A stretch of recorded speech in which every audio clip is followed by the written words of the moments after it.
ఏమైంది ఆయన లైఫ్లో? ఆయన డిప్రెషన్కి గురి అయి సూసైడ్ చేసుకున్నాడు. ఇప్పుడు నేను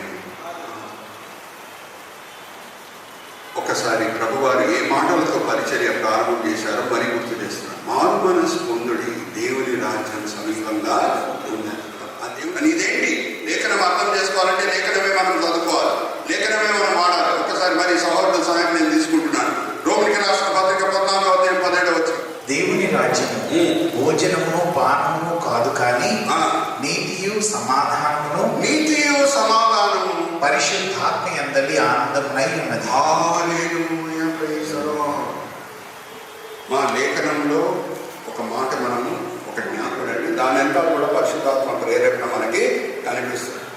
ఉదాహరణకు నేను చెప్తున్నాను, యేసుక్రీస్తు ఆత్మతోనూ సత్యంతోనూ మనం ఆరాధించాలని అంటారు, కానీ సత్యంతోనూ ఆత్మతోనూ అని అన్నారు. కారణం ఏంటి? పరిశుద్ధాత్మ దేవుని సహాయం ఉంటేనే దేవుని మనం సత్యంతో ఆరాధించగలుగుతాం. అలాగే దేవుని రాజ్యము పరిశుద్ధాత్మ సమాధానం, పరిశుద్ధాత్మ ఆనందం, నీతి అని లేదు. మొదట్లో నీతి, తర్వాత పరిశుద్ధాత్మ సమాధానము, పరిశుద్ధాత్మ ఆనందమై ఉన్నది. నీతి అంటే ఏంటి? రైటియస్నెస్ కూడా అంగీకరించినప్పుడు అప్పుడు మారు మనసు పొంది ప్రభువా నా జీవితంలో అడుగుపెట్టు అని మనం ప్రార్థన చేసినప్పుడు యేసు వారి సమాధానాన్ని తీసుకొని వస్తారు, వాళ్ళు ఒక ఆనందాన్ని తీసుకొని వస్తారు.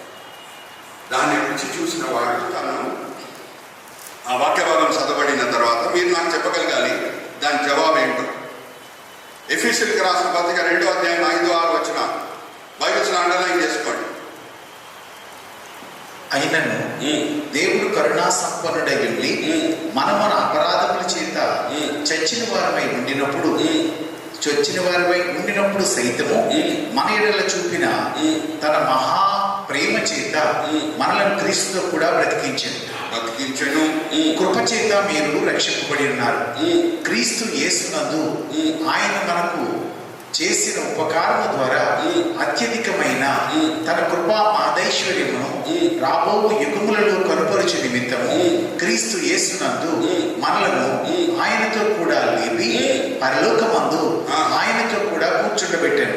ఆయనతో వాటి కూర్చొని పెట్టెను అనుందా? రాబోయే దినంలో కూర్చుండబెట్టాను. పెట్టెను అంటే ఏంటి? ఒక క్రైస్తవుడు మారు మనసు పొందినప్పుడు పరిశుద్ధాత్మ దేవుడు ఆయన హృదయంలోకి వచ్చినప్పుడు భౌతికంగా ఈ లోకంలో ఆ క్రైస్తవుడు జీవిస్తుంటాడేమో కానీ ఆయన ఆత్మ పరలోకంని ఆల్రెడీ రుచి చూస్తుంటది. హల్లెలూయా, ప్రైజ్ ది లార్డ్. ఎందుకంటే జీవాహారం ఎటువంటి జీవాహారం? ఆకలిని, ఆత్మిక ఆకలిని పరిపూర్ణంగా ఇది పూర్తి చేస్తుంది. కూర్చోబెట్టేసాను అంతే, కూర్చోబెడతాడని లేదు. అంటే ఒక క్రైస్తవుడి లోకంలో భౌతికంగా జీవించే సమయంలోనే ఆయన ఆత్మ ఏం చేస్తుంది? పరలోకంని ఆల్రెడీ రుచి చూస్తుంది. నా సొంత చిన్న సాక్ష్యం పంచుకొని నేను ముగిస్తున్నాను. నేను కూడా నామకాద క్రైస్తవ కుటుంబంలో జన్మించాను. దేవుడు నాకు ఎప్పుడు గుర్తొచ్చేవాడంటే ఎగ్జామ్ టైంలోనే గుర్తొచ్చేవాడు. వెళ్ళి చర్చ్కి ఎగ్జామ్ టైంలో ప్రభా మంచి మార్క్స్ వచ్చేటట్లు నాకు అని ప్రార్థన చేసేవాడిని. క్రిస్మస్ టైం, ఈస్టర్ టైం మా తల్లిదండ్రులు చర్చ్కి తీసుకొని వచ్చేటప్పుడే నేను చర్చ్కి వచ్చేవాడిని. దాని తర్వాత దేవుడు టాటా బాయ్ బాయ్, నీ దారి నీది, నా దారి నాది. చెడ్డల వార్తకి లోబడిపోయాను, చెడ్డ స్నేహితులతో తిరుగుతున్నాను, క్లాసులు ఎక్కువ సినిమాలకి వెళ్ళేవాడు. కానీ ఒకలాంటి డిప్రెషన్ ఉండేది, ఒక నిజమైన సంతోషం అనేది నా హృదయంలో లేదు.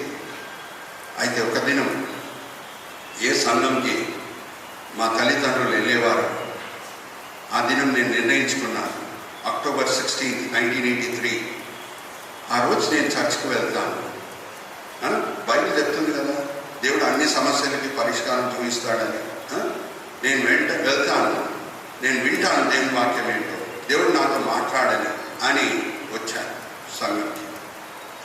వచ్చినప్పుడు ఆ దినం విన్న వాక్యం నా హృదయాన్ని మార్చివేసేసింది.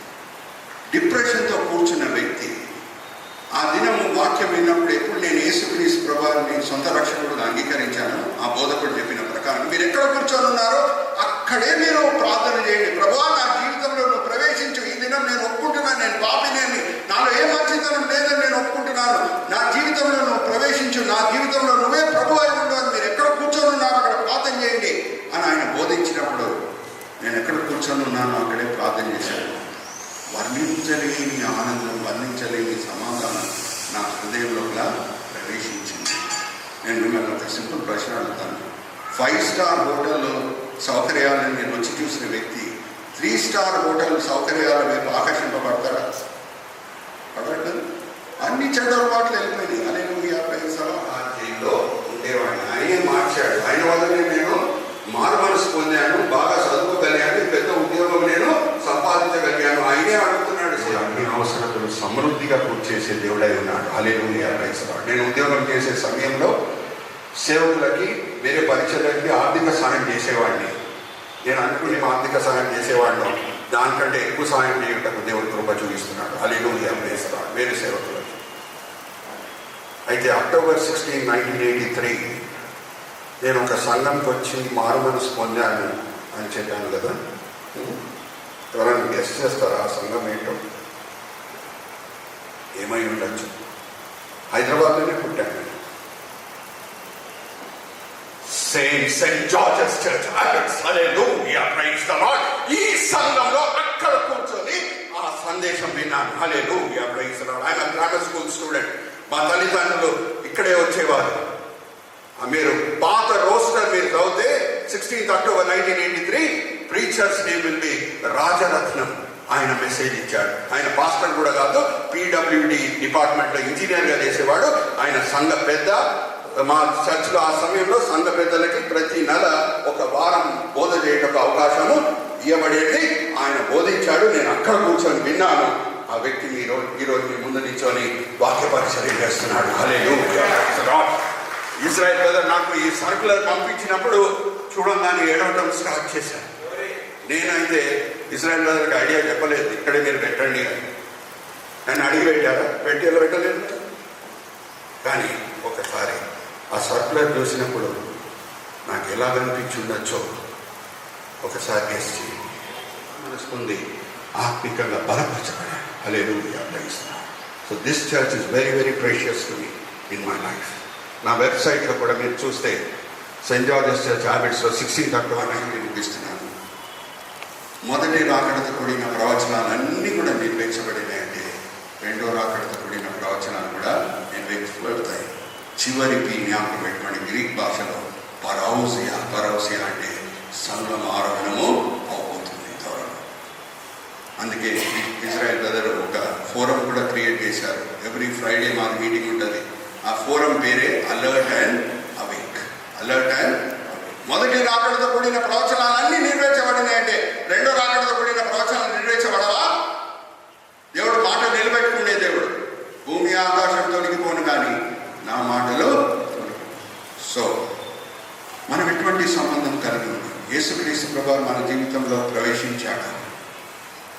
బెత్లెహేమ స్వల్ప గ్రామం, అందుకే దావీదు పుట్టాడు. కానీ దేవుని దృష్టిలో అది ఇంకా స్వల్ప గ్రామమే. పెద్ద రాజు పుట్టినా సరే